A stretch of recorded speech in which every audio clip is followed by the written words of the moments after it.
Assalamualaikum warahmatullahi wabarakatuh. Halo anak-anak, bagaimana kabarnya? Alhamdulillah, mudah-mudahan sehat semua. Perkenalkan, saya Luciana, guru SDN Sumberjo 3, Kecamatan Rengal, Kabupaten Tuban. Pada kesempatan kali ini kita akan belajar kelas 5, tema 4, sehat itu penting. Subtema 2, gangguan kesehatan pada organ peredaran darah. Pembelajaran 1, muatan pembelajaran bahasa Indonesia dan IPA. Baik anak-anak, untuk yang pertama kita akan belajar tentang pantun. Apa itu pantun? Pantun adalah salah satu puisi lama yang masih dikenal sampai saat ini. Pantun pada awalnya diungkapkan secara lisan, namun seiring perkembangan zaman, sekarang pantun mulai diungkapkan secara tertulis. Kalian pasti pernah mendengar pantun, tidak hanya di dalam pelajaran bahasa Indonesia, melainkan juga di acara-acara hiburan adat sampai program hiburan komedi di stasiun televisi. Karena berbagai hal ini pula lah, tidak ada alasan untuk enggan mempelajari pantun. Sekarang, apa saja ciri-ciri pantun itu? Ciri-ciri pantun yang pertama adalah satu bait terdiri dari 4 baris. Yang kedua, satu baris terdiri dari 8 sampai 12 suku kata. Yang ketiga, bersaja AB AB. Yang keempat, baris ke-1 dan kedua merupakan sampiran. Untuk yang kelima, baris ketiga dan keempat merupakan isi.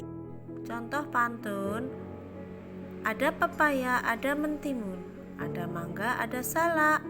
Daripada duduk melamun, mari kita membaca aja. Nah, dari contoh pantun ini terdapat 4 baris. Untuk baris pertama dan kedua, inilah disebut sampiran. Dan untuk baris ketiga dan keempat disebut isi. Baik anak-anak, kita lanjut dengan jenis-jenis pantun.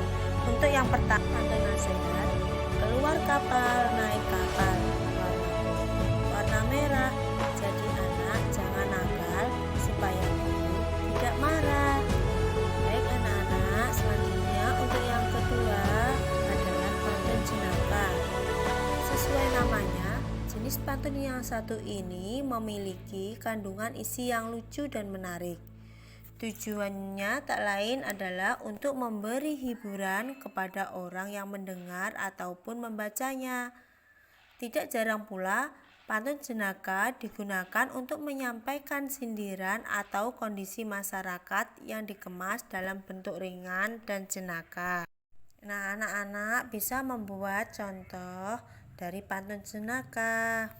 Untuk yang ketiga adalah pantun teka-teki.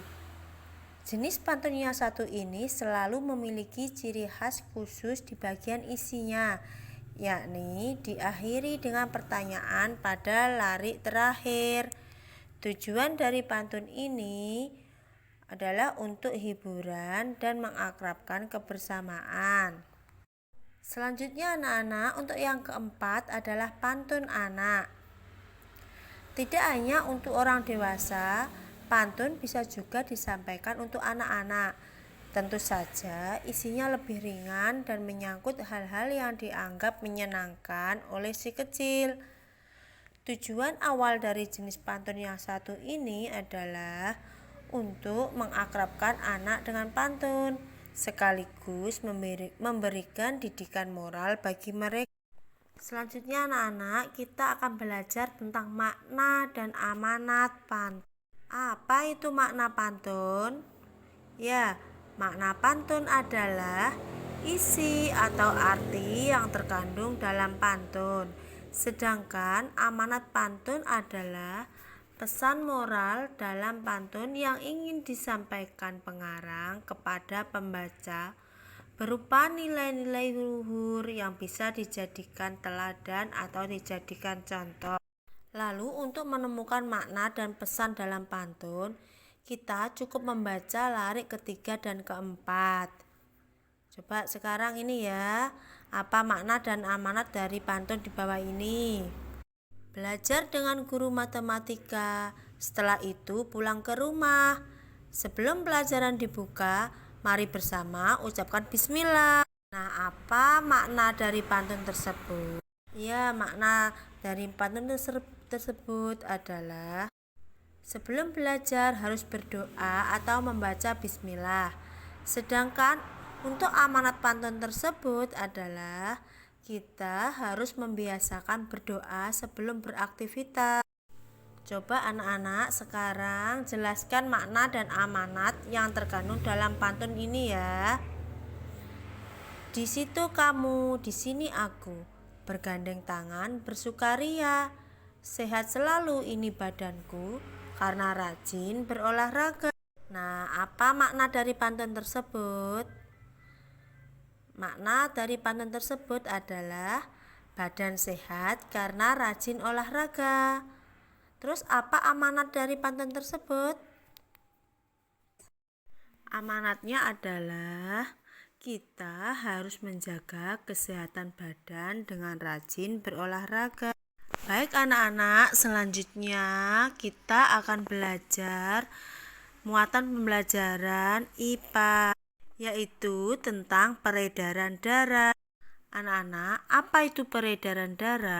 Peredaran darah adalah sistem organ yang memungkinkan darah beredar ke seluruh tubuh serta membawa nutrisi, oksigen, karbon dioksida, dan hormon ke sel tubuh untuk memberikan makanan kepada sel, melawan penyakit, menstabilkan suhu dan pH, serta mempertahankan konsentrasi zat dalam tubuh. Pusat kendali peredaran darah adalah jantung. Nah, sistem peredaran darah dapat mengalami gangguan. Gangguan pada sistem peredaran darah merupakan suatu kelainan maupun penyakit yang terjadi pada sistem peredaran darah atau sirkulasi darah manusia, baik yang disebabkan oleh faktor internal maupun eksternal. Nah, sekarang apa saja jenis gangguan peredaran darah itu? Gangguan pada sistem peredaran darah manusia adalah kelainan atau penyakit yang terjadi pada sistem peredaran atau sirkulasi darah manusia, baik yang disebabkan oleh faktor internal maupun faktor eksternal. Gangguan atau kelainan peredaran darah manusia dapat dikelompokkan menjadi kelainan pada darah dan kelainan pada pembuluh darah. Gangguan pada organ peredaran darah manusia dapat terjadi karena keturunan, kelainan bawaan atau kelainan sejak lahir, maupun gaya hidup dan makanan yang tidak sehat. Misalnya, terlalu banyak mengkonsumsi makanan yang berlemak dan berkolesterol tinggi, kebiasaan merokok, dan mengkonsumsi minuman beralkohol. Darah pada manusia mengalir di dalam pembuluh darah dan diedarkan dengan bantuan jantung. Jantung akan memompa darah ke paru-paru untuk melepas sisa metabolisme dan mengambil oksigen. Kemudian kembali ke jantung untuk dipompa ke seluruh tubuh. Nah, anak-anak semua bisa dilihat gambar skema peredaran darah manusia. Selanjutnya, penyebab gangguan organ peredaran darah manusia. Sebelumnya kita akan mengetahui apa saja fungsi darah itu. Fungsi darah adalah sebagai berikut. Yang pertama, sebagai alat pengangkut sari makanan dan O2 ke seluruh tubuh dan sisa-sisa metabolisme ke organ ekskresi. Untuk fungsi darah yang kedua adalah menjaga agar temperatur tubuh tetap. Yang ketiga, mengedarkan air yang berfungsi untuk reaksi enzimatis atau untuk menjaga tekanan osmosis tubuh. Selanjutnya, fungsi darah yang keempat adalah mengedarkan getah bening.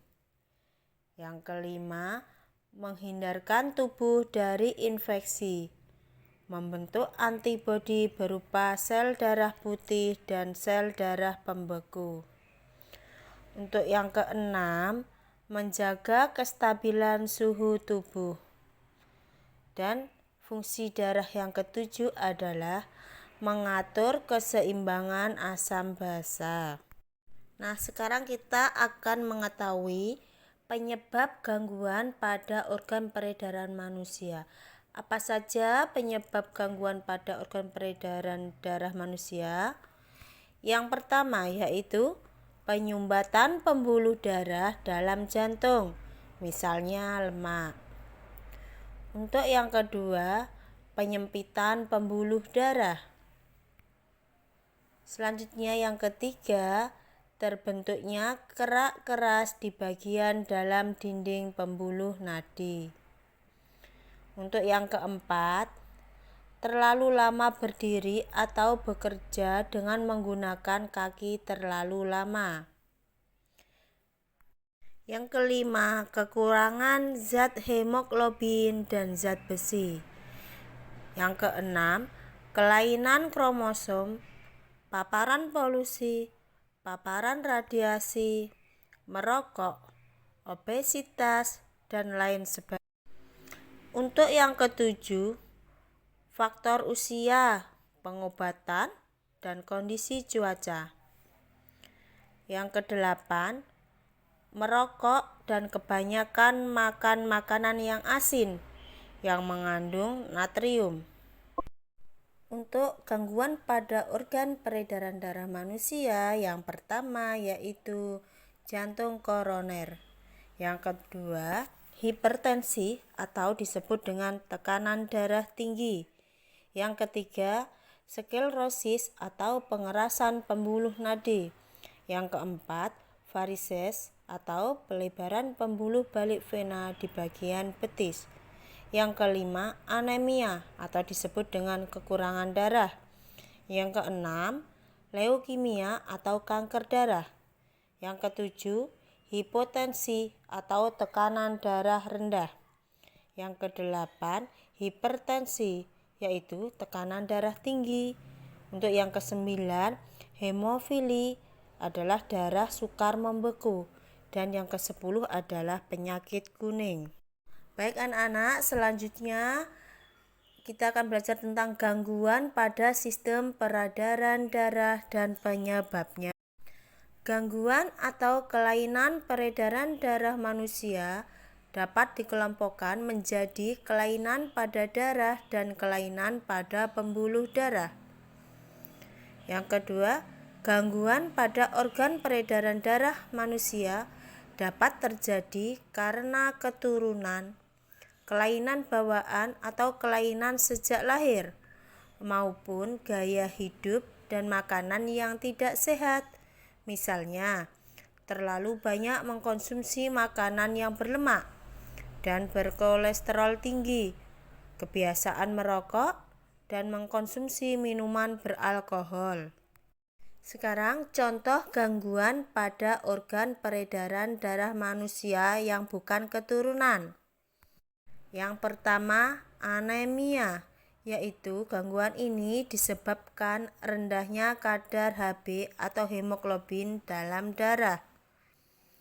Rendahnya kadar Hb dapat disebabkan makanan yang dikonsumsi kurang mengandung zat besi.